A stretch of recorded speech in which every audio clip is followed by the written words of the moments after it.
We live in the country, so every now and then we will find cocoons just laying around, and we like to put them in my son's little frog cage and try to watch them grow and turn into butterflies. I've observed a few things from us doing this over the last several months. First of all, whenever the caterpillar, I have to think hard about that word because it's my knee-jerk reaction to say caterpillar because I've said it since I was little.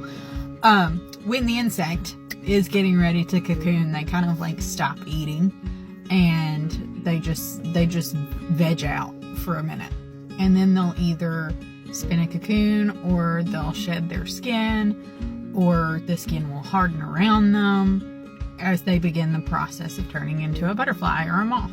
And they sit in this little thing for what seems like forever until finally they start to move around and try to break out. And I was just thinking one day, like, how uncomfortable that must be to be a giant butterfly squished in this tiny little capsule looking thing. And it made me think about how sometimes when God is trying to move you to a new season of your life, things start to get uncomfortable for you where you are. A little while ago, he asked me to say goodbye to my home. And I did not want to do that because this home is the only place I've ever lived as an adult besides my parents' house.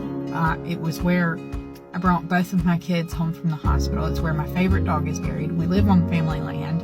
The house was basically free. I mean, it was just all these reasons why I should hang on to it. But God said, I really want you to turn this over to me. I really want you to surrender it because I've got a better plan. And ever since I said yes to that, I've grown more and more uncomfortable in our home. Not that I'm not grateful for it, I'm not saying that, but it's just that we're beginning to outgrow our space. And I almost think that it's something that he does because he's so gentle and so kind. It's almost like a way that he makes the transition easier. You know, like it starts to get a little uncomfy so that you have just enough motivation to move to the next thing. So if you find yourself right now in a season where you're just getting very uncomfortable and very restless with where you are, I would encourage you to take that to God and ask him if it's time to move on to something else.